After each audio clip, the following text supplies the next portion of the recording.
Do you know cyber attacks often target unpatched software and hardware? Do you even know if you are up to date? Are you maintaining your software and hardware? Hi, I'm Steve Conyers with CMIT Solutions, and we provide cybersecurity and IT services to businesses and nonprofits.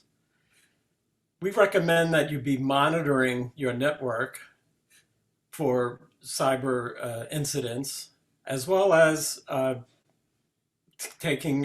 monitoring your devices on your network to make sure that they're up to date with all security patches and firmware updates and things like that. And on top of that, you should have a complete backup off of your network. So in case, even though you're doing all these other things, you are attacked or have a ransomware attack, you have a clear, quick path to get back up and running.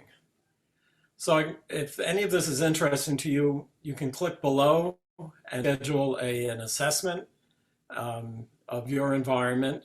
Or if you're interested in these and other topics, there are other videos in this series and information on my website.